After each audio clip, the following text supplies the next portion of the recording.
जय श्री राम। स्वागत है आपका हमारे इस चैनल अनुराग महोबा ब्लॉग पर।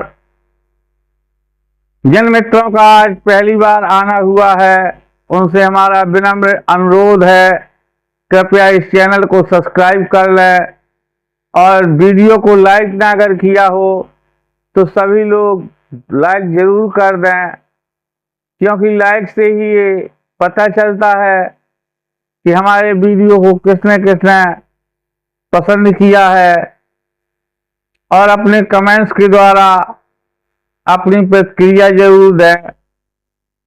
तो आइए बढ़ते हैं आज के प्रसंग की ओर।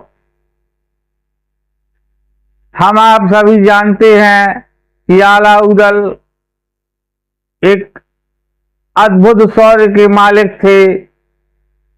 इतने पराक्रमी थे कि उनका गुणानुवाद करना भी कठिन है।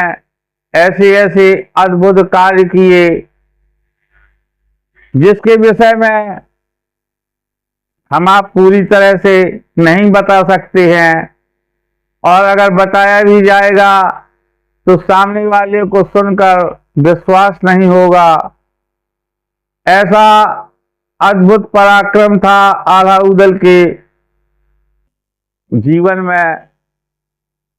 तो मित्रों, ऐसा क्या करते थे वो, ऐसा उनके पास में क्या था जिसके कारण वो इतने अद्भुत कार्य कर गए, इतनी शक्ति से संपन्न थे वो। ऐसा उनके जीवन में क्या था?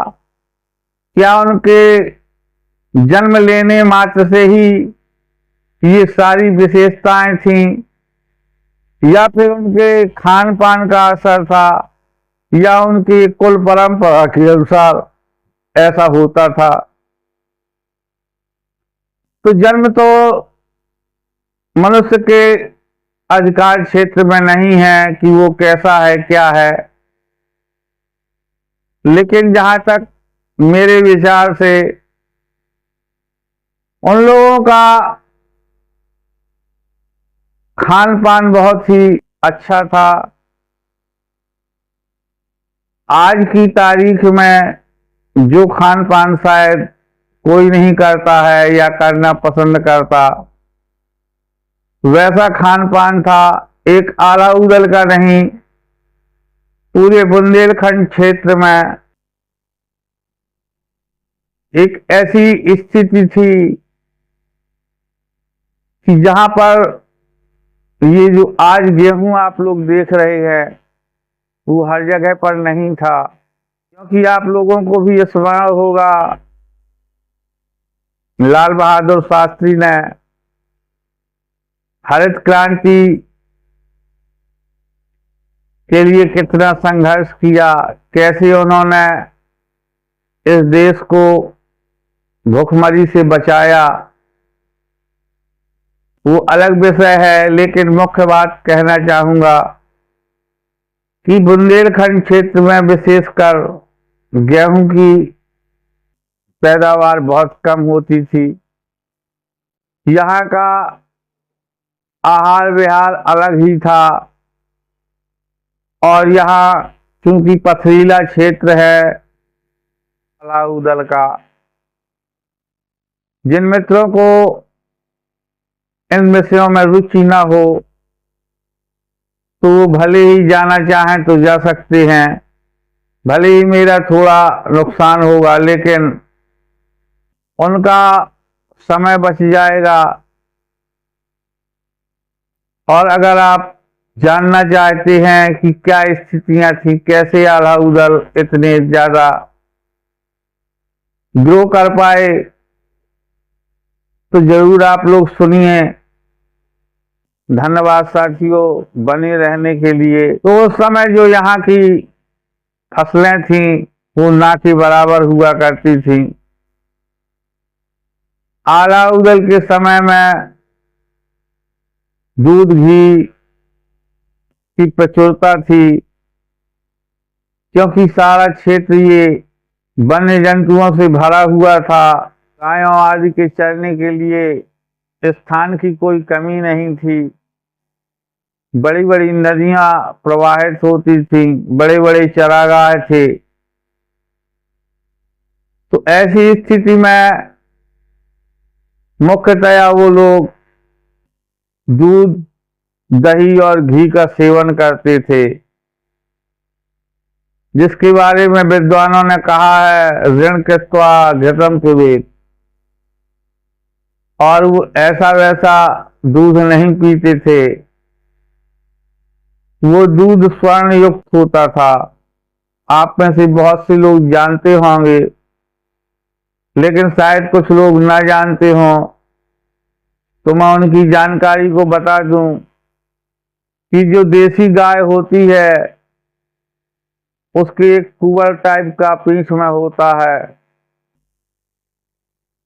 यानी कि जो विदेशी गाय है उसके वो नहीं होता, उसे हम लोग सूर्य नाड़ी बोलते हैं। और उसी सूर्य नाड़ी का एक विशेष प्रभाव होता है कि वो सूर्य की किरणों को अवशोषित कर स्वर्ण का निर्माण करता है। भले ही वो बहुत सूक्ष्म मात्रा होती है, लेकिन उस दूध को बलवान बनाने के लिए पर्याप्त होती है, जो गाय के मलमूत्र और दूध के साथ में शरीर से निकलता रहता है, तो गाय के शरीर में जमा नहीं होता है। तो मित्रों, ऐसे गायों का दूध पीते थे। दूसरी चीज, हमारे बुंदेलखंड में आम, काजू, ये सारी चीजें नहीं पैदा होती थी। अखरोट वगैरह जो आज आप लोग देखते हैं संचार साधनों के माध्यम से, हर शहर में आपको क्विंटलों की मात्रा में मिल जाएगा, लेकिन उस समय ऐसा नहीं था। उस समय बहुत सीमित साधन थे। तो हमारे बुंदेलखंड का एक बहुत ही अच्छा मेवा था, क्योंकि आप सभी लोग महुआ वृक्ष और महुआ वृक्ष के फलों से जरूर परिचित होंगे। वो लोग महुआ का सेवन करते थे। महुआ का एक प्रभाव होता है कि अगर शरीर में चोट लग जाए और आप उसको अच्छी तरह से कूट करके उसके द्वारा सिकाई कर दे तो दर्द छूमंतर हो जाता है। और वही महुआ अगर आप दूध के साथ उबाल कर पिए तो उसकी तासीर इतनी गर्म होती है कि आपको सर्दियों में भी सर्दी नहीं लगेगी। आप किसी भी दर्द को महसूस नहीं करेंगे, इतना अच्छा गुणकारी होता है महुआ। वैसे ही बहुत सारी चीजें थीं जो बुंदेलखंड में वन संपदा के रूप में बिखरी पड़ी थीं। हमारे गुखार पहाड़ में सालम पंजा, सफेद मुसरी, ये सारी चीजें हुआ करती थीं। तो जहां तक पहले की बात की जाए तो अभी ज्यादा नहीं, 100 साल पहले तक लोग बड़ा अलग ही खाना खाते थे।